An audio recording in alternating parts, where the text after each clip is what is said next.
오늘은 완주는 내 의지가 아니라 주님의 기다림입니다 라는 말씀을 전하기를 원합니다. 사랑하는 성도 여러분, 오늘 우리가 사는 시대를 한마디로 말하자면 속도와 성과에 매몰된 시대입니다. 다시 한번 이야기해 드릴게요. 오늘 이 시대를 정의를 해본다면 속도와 성과에 매몰된 시대라고 정의를 합니다. 왜 그러냐면요, 학생들은요 남들보다 앞선 스펙을 쌓기 위해서 분투하고 있습니다. 오늘도 분투하고 있고요. 직장인들은요 승진과 실적을 위해서 쉼없이 이 한 주를 그렇게 보내고 있습니다. 그런데요, 그렇게 앞만 보고 뛰다 보니까 우리 삶 가운데 가장 중요한 두 가지가 점점 희석되면서 사라지고 있습니다. 이 두 가지는 뭘까요? 질문입니다. 오늘날 이 시대 가운데 빠르게 달려가고는 있지만 매몰된 시대라고 합니다. 우리 인격과 우리 신앙과 우리 삶 가운데 무엇이 사라지고 있을까요? 바로 첫 번째는요, 의미가 사라지고 있습니다. 의미가 사라지고 있고요. 두 번째는요, 끝까지 함께 가는 관계가 희석되면서 사라지고 있습니다. 속도와 스펙, 많은 것들을 얻는 시대이기도 하지만 의미가 점차적으로 사라지고 있고요. 끝까지 함께 가는 동력자와 함께 어찌 보면 고난과 어려움들을 같이 나눌 수 있는, 함께 걸어가는 이 걸음 자체가 점점점 사라져가고 있는 이 시대입니다. 그래서요, 나는 왜 사는지, 누구와 어디까지 함께 가는지에 이 답변은 점차적으로 흐려지고 있습니다. 1968년도 멕시코시티 올림픽 마라톤에서 있었던 장면은 우리에게 진짜 목표가 무엇인지 우리 가운데 어찌 보면 질문을 하고 있는 내용입니다. 1968년도에요, 모든 선수가 결승선을 통과하고 한참이 지난 저녁, 그 마라톤에서 탄자니아의 마라톤 선수 존 스티븐 아카디라는 선수가 있었습니다. 그 선수가 다리를 쩔뚝거리면서 혼자 저녁에 경기장에 들어왔습니다. 그는 경기 중에 넘어져서 무릎은 찢어져 있었고요, 어깨는 탈구가 될 정도로 부상을 입었다고 했습니다. 붕대로 다리를 감고 피를 철철 흘리면서 끝까지 그 결승전까지 달려왔다고 합니다. 그가 마지막으로 결승선을 통과했을 때 남아있던 사람들은 소수였지만 그 소수의 관중들은 모두 일어나 기립박수를 쳤다고 합니다. 경기가 끝났습니다. 기자가 찾아와서 그 선수에게 물었습니다. 왜 그 마라톤 꼴찌가 분명하고 아주 늦게 도착할 그 마라톤 가운데 왜 중간에 포기하시지 않았습니까? 라고 기자가 물었습니다.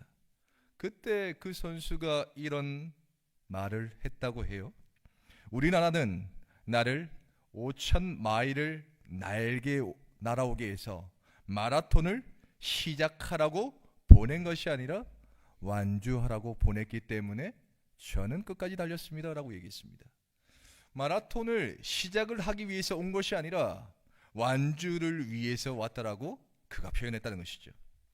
사랑하는 성도 여러분, 우리의 신앙도 마찬가지죠. 뜨겁게 신앙의 은혜를 받아서 시작하시는 분들은 참 많습니다.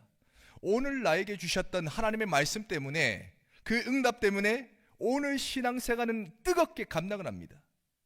하지만 끝까지 그 신앙생활을요 완주하는 사람은 그렇게 많지는 않은 것 같습니다. 오늘 나에게 주셨던 하나님의 말씀이, 레마의 말씀이 우리 심령 가운데 가득 찹니다. 그래서 달립니다. 하나님 감사합니다. 은혜 주셔서 감사합니다. 달려가요. 그런데요, 그 은혜의 여정의 길에서 탈선할 때가 참 많다는 거예요. 그래서 완주하는 사람들이 썩 그렇게 많지는 않습니다. 요단강 앞에서 눈물을 흘리며 결단하는 사람들은 참 많지만요, 가나안 끝까지 걸어 들어가는 사람들은 생각보다 그렇게 많지는 않습니다.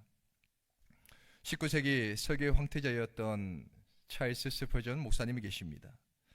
근데 이분께서도요, 신앙의 완주에 대해서도 알고 계셨던 것 같습니다. 그가 훗날 자서전에서 이런 말씀을 나눴어요. 이때까지 내가 한 사람의 목회자로서, 신앙인으로서 끝까지 완주할 수가 있었던 그 이유는 화려한 사역과 화려한 성과 때문이 아니었다.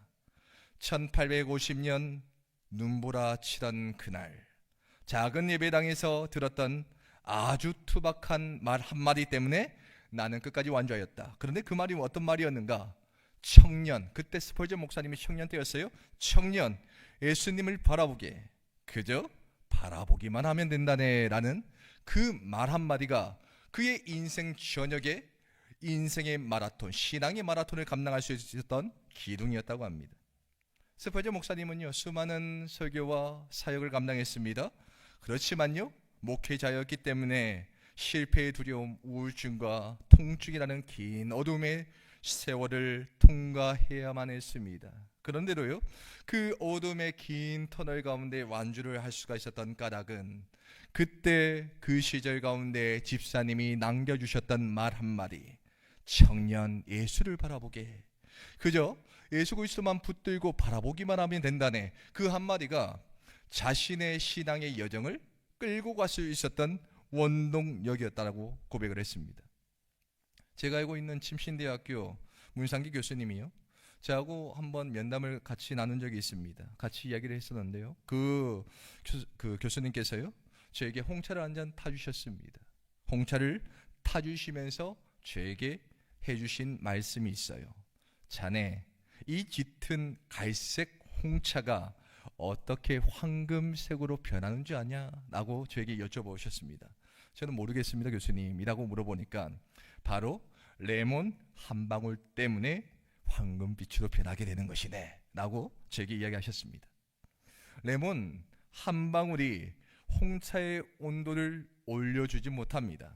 하지만요, 맛과 색깔을 바꿔주고요, 끝까지 그 향을 유지하게 만드는 역할을 감당하게 됩니다. 하나님의 은혜로 그렇습니다. 우리에게 남보다 빨리 가는 속도를 우리 인생 가운데 주는 것이 아니라요, 어떤 강에서도 어떠한 광야를 지나도요, 본질을 잃지 않고 끝까지 갈 수 있는 힘을 우리 주님께서는 주고 계십니다. 아멘. 오늘 본문 여호수아 4장에서는요, 하나님은 요단강을 기적적으로 건넌 이스라엘에게 어찌 보면 곧바로 여리고로 돌진하라고 하지 않으십니다.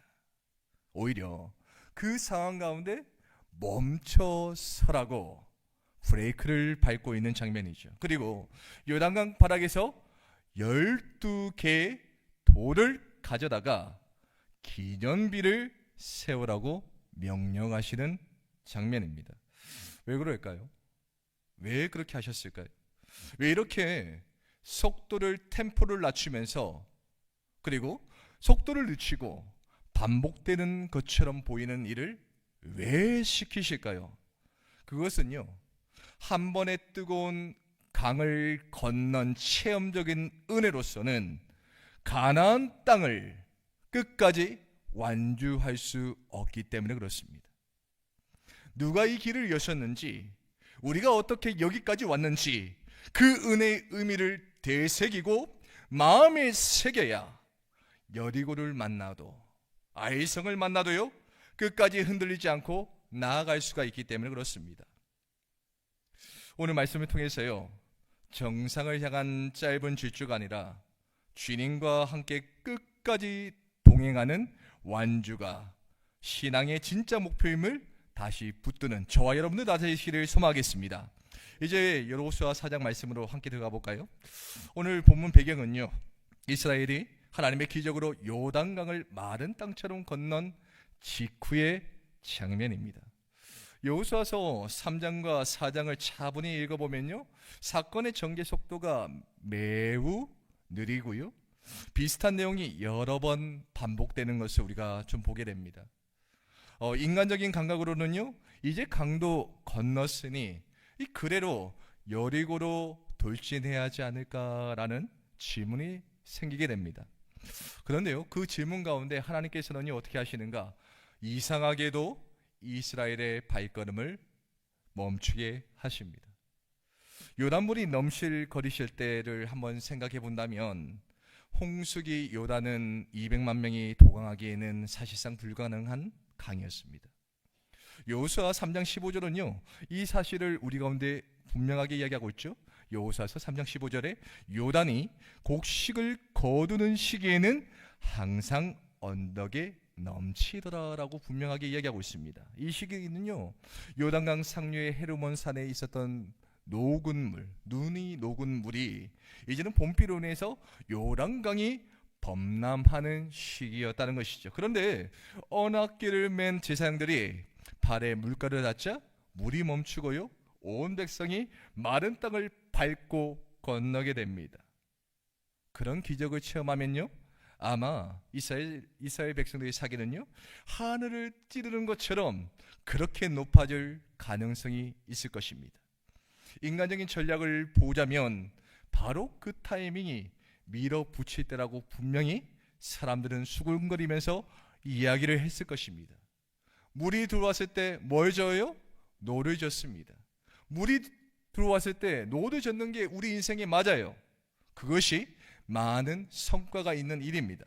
그런데요, 하나님께서는요, 오늘 본문을 통해서 우리 가운데 전혀 기대에 다른 명령을 하고 계십니다. 요단 가운데 제사장들의 발이 머물렀던 그 자리로 다시 들어가라. 그리고 그곳에서 12돌을 어깨에 메고 나와서 길갈에 기념비를 세우라라고 분명하게 말씀하십니다. 왜 하나님은요, 이렇게 번거롭게 보이고 심지어는 좀 답답하다 싶을 정도로 우리의 속도를 왜 이렇게 낮추실까요? 왜 이렇게 늦추시는지 우리는 알 수가 없습니다. 그렇지만요, 오늘 본문 이 성경에서는 분명하게 말씀을 주고 있습니다. 의미를 되새기게 하시기 위해서라고. 의미를 다시 한번 상기시키게 하기 위해서 지금 답답할 정도로 속도를 늦추고 있다는 것입니다.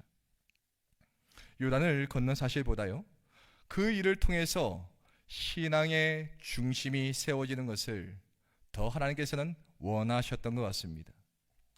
성도 여러분, 하나님은요, 여러분이 경험할 기도의 응답보다, 여러분이 받게 될 어찌 보면 복보다 여러분 안에 세워진 믿음의 중심을 더 원하시고 계십니다. 세상의 많은 축복보다요, 많은 수많은 응답보다 사실상 하나님께서 오늘 여러분들 가운데 기대하시는 바가 있는데, 그것은 무엇이냐? 그 마음의 믿음의 중심이 세워지고 하나님을 바라보게 하는 것을 하나님께서는 오늘 요청하실지 모르겠습니다. 그래서 이 길갈에 12돌이 나오고 있잖아요. 이 12돌은요, 새 부류를 향한 살아있는 메시지가 됩니다. 첫 번째 메시지는 누구에게 허락할까요? 당대의 세대에게 주고 있는 메시지입니다. 이 강을 건넌 것은 너희의 전략이 아니야, 군사적 때문이 아니야, 100% 하나님의 은혜였다는 사실을 당대에 있는 그 사람에게 주기 위한 메시지였고요. 두 번째 메시지가 있어요. 미래의 자녀들 가운데 주고 있는 메시지입니다.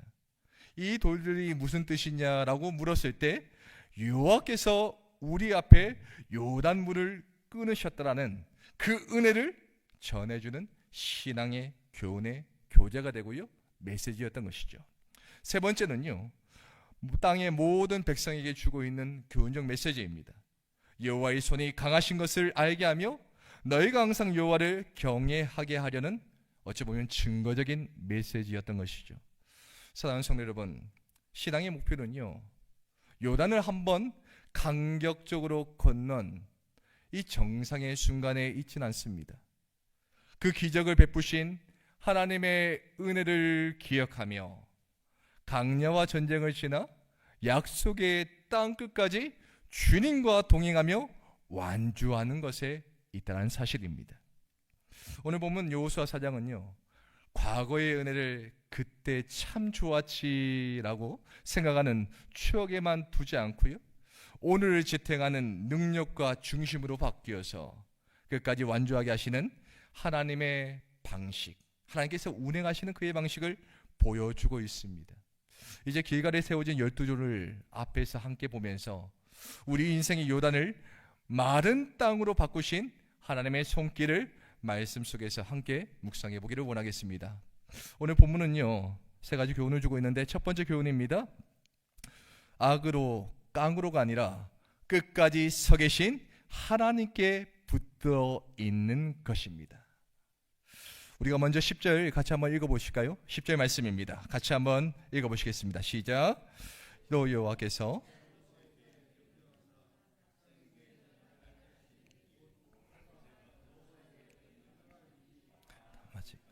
게르멘 제사장들이 요단 가운데에 서 있고, 아멘. 완주라고 한다면요, 완주라는 단어를 많이 참 들어보셨죠? 완주라고 하면 어떤 그림이 좀 생각이 나십니까? 이 완주라는 단어를 딱 할 때 우리가 생각나는 그림이 있죠? 대부분 이렇게 생각을 합니다. 이를 악물고 악으로 깡으로 끝까지 버티는 거지 라는 그런 걸 좀 생각을 하게 됩니다. 그래서 끝까지 갑시다라는 말을 들으면요, 이미 마음에 지쳐있던 분들에겐 또 하나의 부담, 또 다른 채찍처럼 들릴 때가 있다는 사실입니다. 하지만 오늘 성경에서 말하는 완주가 있어요. 오늘 본문에서 주고 있는 완주가 있어요. 내가 41.195km를 혼자 뛰는 레이스가 아닙니다. 성경에서 말하고 있는 이 완주는요, 누구와 붙어서 가느냐에 대한 문제를 말하고 있는 것입니다. 내 의지로 하나로 버티게 된다면 마라톤이 되죠. 그리고 내가 홀로 가는 게 되는 것입니다. 하지만 완주하시는 분의 손에 딱 붙어서 가는 것이 성경적 완주라고 우리 가운데 말하고 있죠. 그래서 10절을 다시 보시면요, 제사장들이 언약궤를 메고 요단 가운데 서 있는 시간을 이렇게 표현하고 있습니다. 다 마치기까지. 다 마치기까지. 원어로 아드톰이라는 표현을 쓰고 있죠. 아드는 까지, 끝까지입니다. 톰은요, 완전한 마침, 완성, 끝맺음을 지금 뜻하고 있죠. 그러니까 이 한마디 가운데, 다 마치기까지 되는 이 말 한마디 가운데 이런 뉘앙스가 들어있어요. 일이 완전히 끝날 때까지, 마지막 사람 하나까지 다 건널 때까지, 하나님이 정하신 일이 온전히 다 이루어질 때까지 언약궤는 그 자리를 지키고 있었다.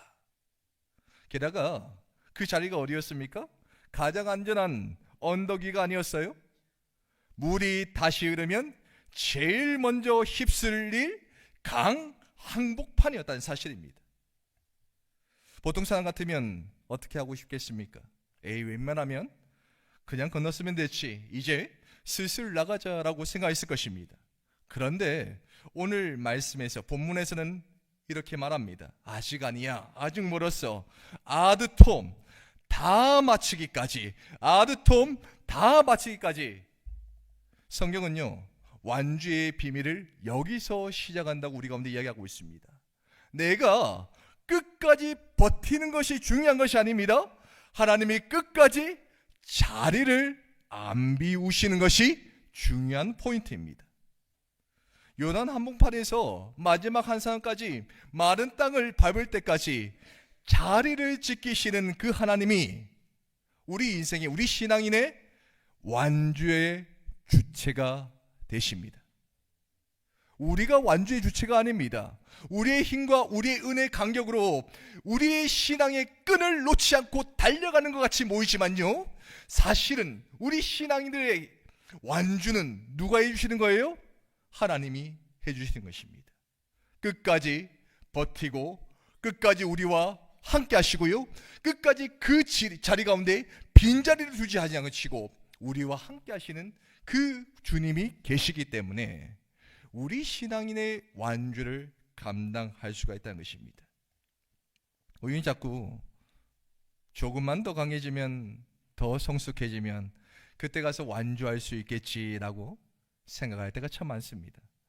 그래서 신앙생활이 끝까지 가야 한다는 부담, 내가 버텨야 한다는 압박감을 느낄 때가 참으로 많은 것 같습니다. 그런데 성경은요, 완주어에 가장 가까운 단어로 바로 동행, 임마누엘을 우리 가운데 보여주고 있죠. 원어로 걷다라는 동사가 뭐죠? 할라크입니다. 근데 할라크는요, 그냥 걷는다가 아닙니다. 누군가 함께 걸어간다라는 뉘앙스를 품고 있습니다.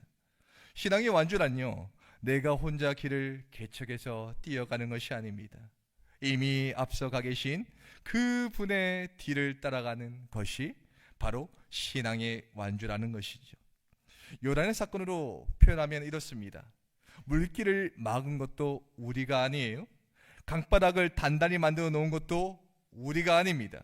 그 한복판에서 아드톰 다 마치기까지 서 계신 분도 우리가 아닙니다. 우리는 그저 마른 땅을 댄 그 길을 따라서 걷는 사람일 뿐입니다. 그저 먼저 가신 그 길을 우리는 졸졸졸 따라가는 것밖에 없어요. 그래서 오늘 말씀에 진짜 질문이 있습니다. 무엇이냐? 내가 얼마나 오래 버티느냐가 아닙니다. 나는 지금 누구의 곁에 서 있는가? 누구의 지금 곁에 서 있습니까? 여러분의 신앙생활 가운데, 여러분의 인생 가운데 지금 누구와 함께 지금 그 길을 걷고 계십니까? 그것을 오늘 본문은 우리 가운데 질문하고 있는 것입니다. 성경 속 인물을 한번 볼까요? 탕자는요, 모든 것을 잃고 돼지우리 바닥에 주저앉았을 때 비로소 아버지 집을 향한 길이 있음을 알게 됩니다. 사도 바울은요, 다메섹 독산에서 빛 가운데 주님을 만난 후 눈이 멀어서 사람 손에 이끌려가는 노바디가 되었을 때부터 진짜 사명의 완주가 시작되게 되었습니다. 나는 이제 아무것도 할 수 있는 힘이 없습니다. 주님 붙들어 주시옵소서. 이 고백이요, 사실은 완주의 출발선입니다. 요단을 건너 이스라엘 백성들도 마찬가지였습니다. 그들이 물을 가는 것도 아니었습니다. 강바닥을 콩뿌리처럼 맞는 것도 아니었습니다. 그저 언약궤 뒤를 따라서 조금씩 걸음을 걷고 나갔을 뿐이었습니다. 그러나 하나님은요, 그 약한 발걸음을 완주의 길로 받아주시고 바뀌어주시고 아드톰 마치기까지 책임져 주셨다는 것입니다. 정리하면 이렇게 한 문장으로 묶을 수가 있죠. 완주는 내가 끝까지 버티는 의지의 싸움이 아니라 다 마치기까지 서 계신 하나님께 딱 붙어있는 사람의 이야기라는 것이죠. 오늘 내가 끝까지 갈 수 있을까 걱정이 되신다면 속도를 올리려 있으기보다는 먼저 이렇게 질문해 보셔야 됩니다. 주님, 제가 지금 누구의 곁에 걷고 있습니까? 요단 한복판에 서 계신 주님께 다시 한번 딱 붙들게 하여 주시옵소서. 나 혼도 이 길로 가지 말게 하여 주시고 주님의 곁에서 꼭 붙드는 인생이 되게 하여 주시옵소서 라는 고백하는 저와 여러분들 다 되시기를 축복하겠습니다. 그러면서요, 두 번째 교훈을 주고 있어요. 완주의 기준은요, 사람의 소리가 아니라 하나님의 말씀이란 사실입니다. 완주의 기준이 있어요. 사람의 소리가 아닙니다. 하나님의 말씀입니다. 14절 말씀 같이 한번 읽어보실까요? 14절 말씀입니다. 시작. 그날에 여호와께서 모든 이스라엘의 목전에서 여호사를 크게 하심이 그가 생존한 날 동안에 백성이 그를 두려워하기를 모세를 두려워하던 것 같이 하였더라. 아멘. 본문을 보면요, 여호수아가 백성들 앞에서 모세와 같은 권위를 갖게 됩니다. 그런데 성경은요, 여호수아가 스스로 커졌다라고 말을 하지 않고 있죠. 여호와께서 여호수아를 크게 하심에라고 기록하고 있습니다. 여기서 크게 하다라는 원어는요, 가달입니다. 가달인데요, 하나님이 그를 직접 들어 올리셨다라는 뜻입니다. 직접 스스로 올라간 것이 아니에요. 가달, 하나님께서 여호수아를 들어 올리셨다는 거예요. 세상은 권위를 스펙이나 배경에서 찾게 됩니다. 하지만 하나님이 쓰시는 사람의 권위는요, 말씀의 통로가 될 때 생깁니다. 무슨 통로요? 말씀의 통로. 우리가 스스로 세우는 것이 아니고요, 하나님께서 우리 인생을 분명하게 세워주십니다. 그런데 이 세워주실 때 통로가 있어요. 그 통로가 뭐라고요? 말씀이라는 거예요. 하나님은요, 자기 생각을 앞세우는 자가 아니라 하나님의 다바르, 말씀을 앞세우는 자를 가달해 주는 것이죠. 완주는 내 목소리를 높이는 레이스가 아닙니다. 내 삶을 통해서 하나님의 말씀이 증명되게 하는 과정이 마라톤이고요, 완주의 과정입니다. 모세와 여호수아의 권위는요, 조금 차이가 있어요. 모세의 시대는요, 하나님이 직접 말씀을 주시는 계시의 시대였습니다. 하지만 여호수아 시대는요, 이미 모세에게 주셨던 말씀을 살아내는 실행의 시대였습니다. 모세가 지팡이를 들면 홍해가 갈라졌어요. 여호수아 때는요, 제사장들이 언약궤를 메고 강물 속에 들어갈 때 요단강이 그때 갈라졌습니다. 이것은 무엇을 의미하는가? 이제는 새로운 기적을 구걸하는 시대가 아니라 이미 주신 말씀을 내 삶에 그대로 카피하고 동기화할 때 능력이 나타나는 시대라는 것이죠. 여러분의 인생 가운데 왜 능력이 안 나타날까요? 여러분의 시대에 왜 말씀이 살아 움직이지 않을까요? 말씀은 이미 주어졌습니다. 하지만 그 말씀 가운데 삶으로 적용하지 않았고요, 동기화하지 않았고요, 카피하지 않았기 때문에 능력이 나타나지 않는 것입니다. 여호수아에게 요청한 것은 딱 한 가지입니다. 모세에게 주었던 그 말씀 동기하고 카피하고 능력이 나타나는 그 시대 가운데 여호수아는 서 있게 됩니다. 지난주 제가 갈렙이 가졌던 야성도 바로 이것이었습니다. 45년 전에 그 갈렙이 그 받았다는 말씀, 그 말씀을 놓치지 않고 45년 동안 끝까지 그 말씀을 동기화했을 때 그의 인생은 완주하게 되었다는 사실이죠. 성도 여러분, 솔직하게 한번 고민해 볼까요? 우리가 왜 신앙의 길에서 자꾸 넘어지고 완주하지 못할까요? 나는 왜 신앙의 길을 걷고 있는데 왜 탈선하기로 하고 넘어지기로 하고 쓰러질까요? 기준이 말씀이 아니라 사람일 때가 참 많기 때문에 그렇습니다. 하나님께 주시는 말씀은 분명한데 우리의 시각이 말씀이 아니라 사람을 보기 때문에 그 길에서, 마라톤의 길에서 넘어질 때가 참 많다는 것이죠. 사랑하는 성도 여러분, 사람은 반드시 우리를 실망시킵니다. 사람을 따라가면요, 그 사람이 흔들렸을 때 내 신앙도 요동하는 것을 볼 수가 있습니다. 히말라야를 등반하는 사람에게 가장 중요한 존재가 있습니다. 누구일까요? 셰르파입니다. 셰르파는요, 지도 한 장을 외워서 앞서 가는 사람이 아니에요. 실시간으로 눈사태 위험을 살피고요, 날씨와 바람의 변화를 읽어내고요, 등반가의 호흡과 체력을 살피면서 함께 걸어 나가는 사람이 셰르파입니다. 성경이 말하는 완주도 마찬가지죠. 하나님은요, 우리에게 인생의 지도를 한 장 던져주시고 자역이 표시한 대로 42km만 가면 돼라고 하시는 분이 아니십니다. 오늘 여호수아 4장에서 하나님은요, 지도 한 장이 아니라 언약궤로 우리 앞에 서 계십니다. 그리고 요단 강물 속에서 먼저 들어가셔서 이렇게 말씀하는 것이죠. 내가 여기 서 있다. 물 한복판에 가장 위험한 자리에서 다 마치기까지 서 있을 테니 나만 보고 그 길을 걷도록 해라. 건너와라.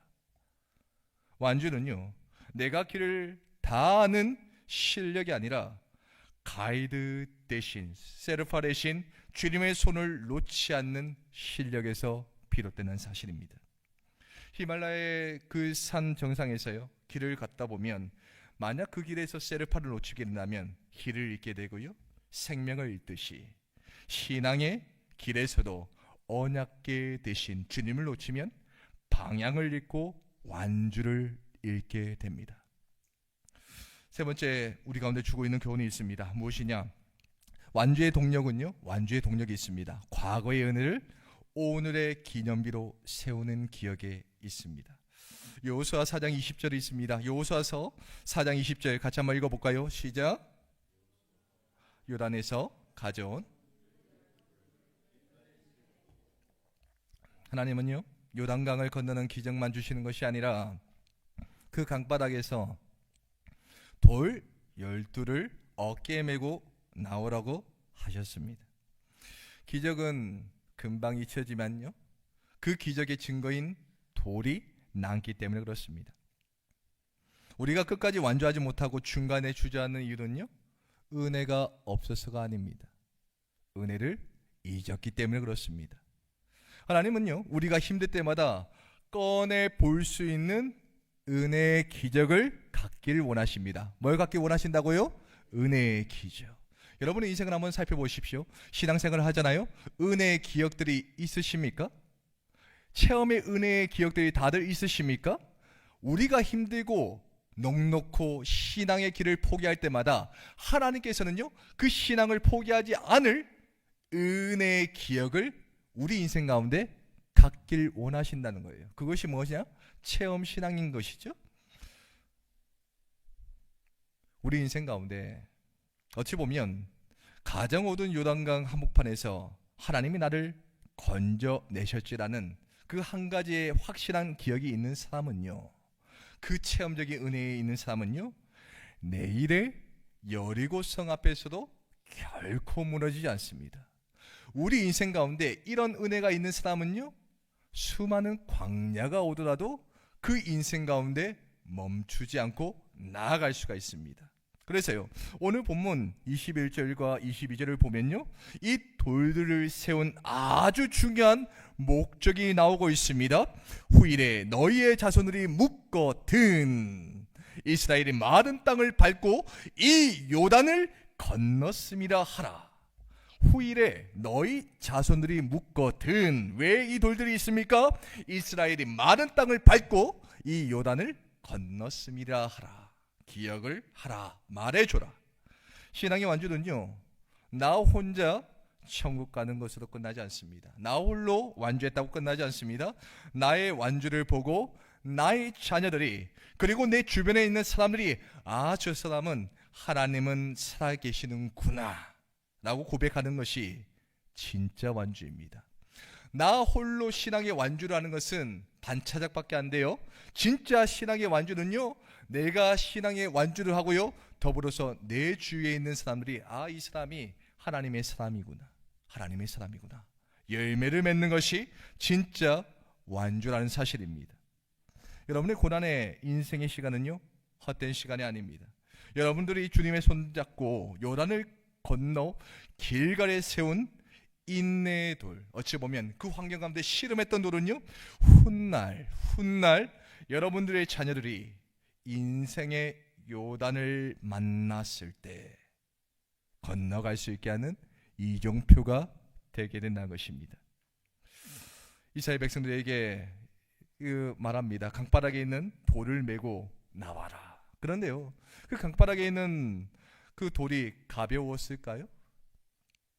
200만 명이 다 건널 때까지 기다렸다가 무거운 돌을 메고 길가까지 가는 과정은 결코 쉽지만 않았을 것입니다. 어떤 분은요, 지금 그 돌들이 너무 무거워서 하나님 기적만 주시지 왜 이런 숙제를 나에게 주셨습니까? 원망할지도 모르겠습니다.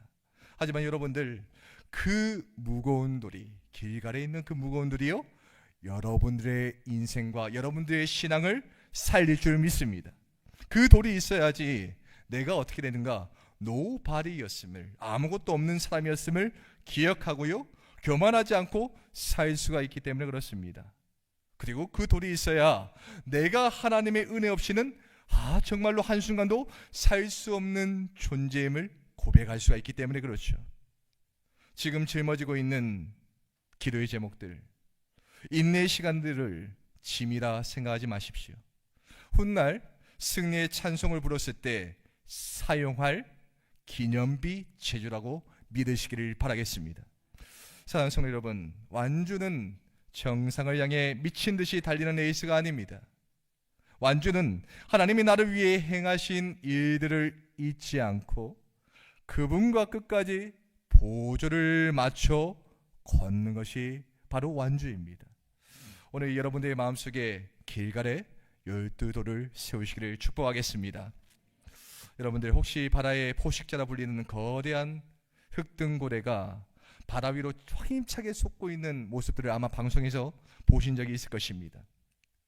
수십 톤이 넘는 그 거구가 중력을 거스르고 하늘로 향해 튀어오르는 모습이 장관일 때가 많죠. 그런데 해양 생물학자들이 그 고래를 연구하다가 흥미로운 사실을 하나 발견하게 됩니다.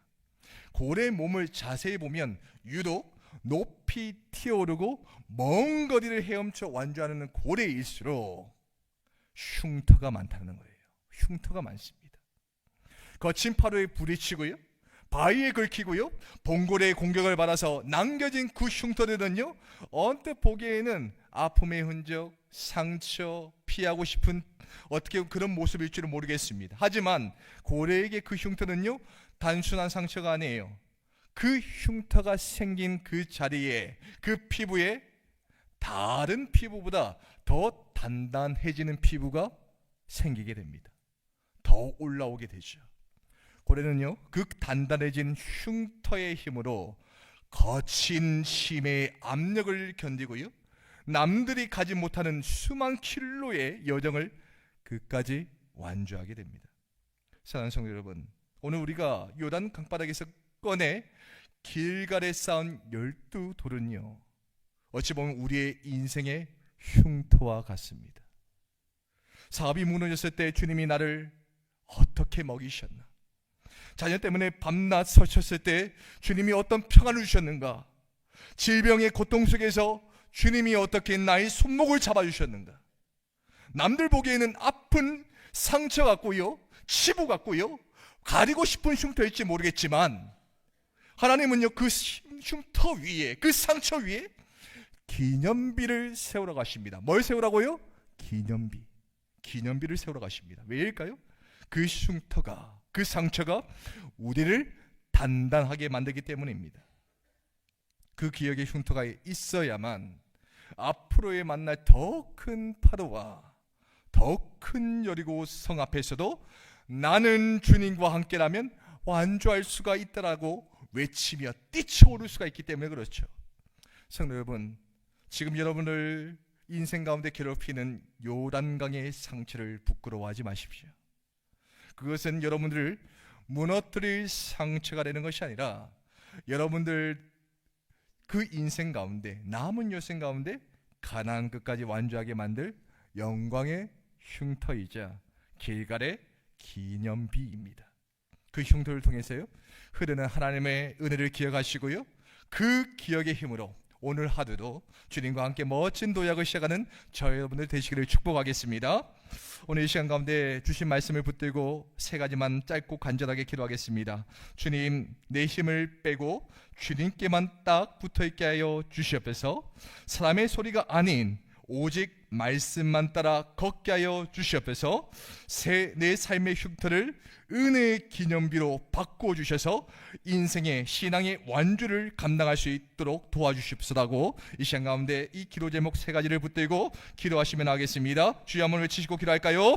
주여 하나님 아버지, 오늘도 이 시간 가운데 완주는 내 의지의 마라톤이 아니라 주님과의 동행입니다.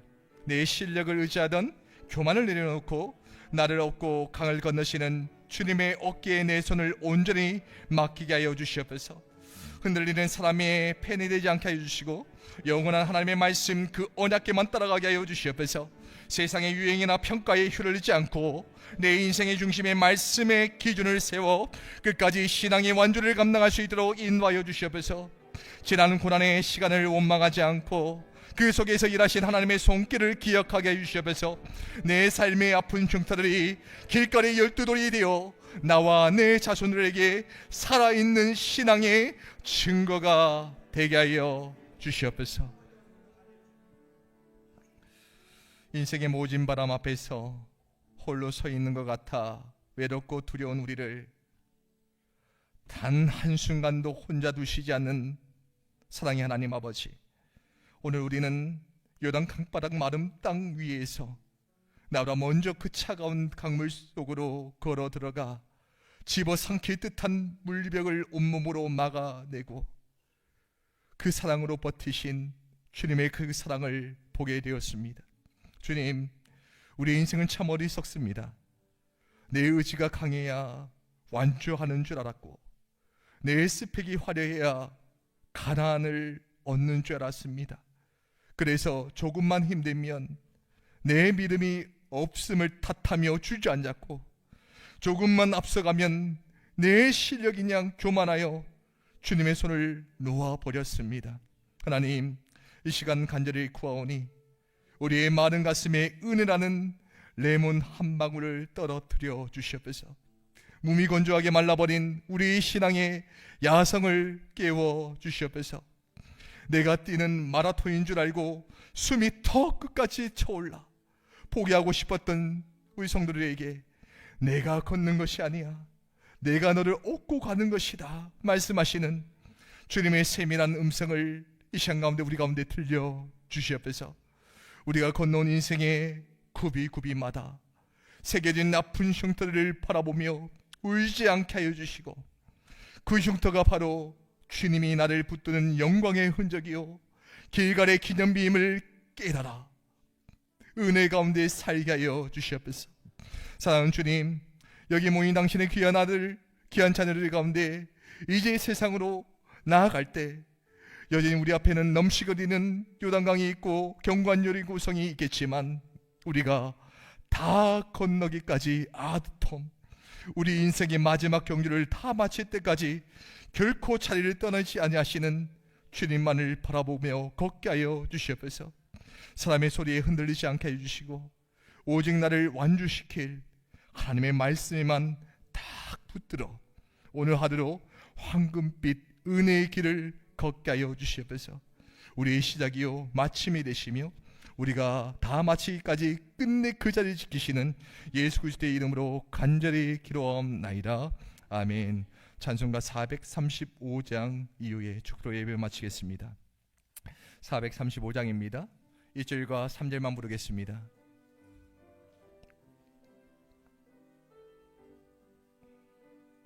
나의 영원하신 기여, 나의 영원하신 기여, 생명보다 귀하다. 나의 길다 가도록 나와 동행하소서. 주께로 가까이 주께로 가오니 나의 길다 가도록 나와 동행하소. 어두운 골짝 지나가면 험한 바다 건너서 천국 문에 이르도록 나와 동행하소서. 주께로 가까이 주께로 가오니 나의 길다 가도록 나와 동행하소서.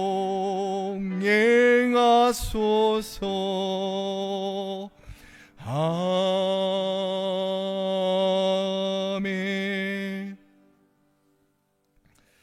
이제는 우리의 인생의 모든 요단강을 몸소 먼저 건지시고 우리의 구원을 다 마치기까지 십자가의 자리를 끝내 지켜내신 우리 주 예수 그리스도의 은혜와 아무것도 아닌 노바디 같은 우리를 택하여 자녀 삼아주시고 인생의 험한 물벽 앞에서도 우리를 업어 건너게 하시는 하나님의 아버지의 지극하고 신실한 사랑과 세상 소리에 흔들리는 우리의 마음속에 말씀의 기념비를 세우게 하시고 마지막 결승선을 통과할 때까지 우리 곁을 떠나지 아니하시고 동행하시는 성령님의 위로하심과 교통하심이 내 힘으로 버티는 독주가 아니라 주님과 함께 걷는 완주를 꿈꾸며 내 인생의 요단 한복판에서 오직 말씀의 언약궤만 따라가기로 결단하는 여기 모인 하나님의 백성들 머리 위에와 그의 눈물과 씨를 뿌리며 완주해 나가는 가정과 일터와 자녀를 아끼기 위해 이로부터 영원토록 다 마치기까지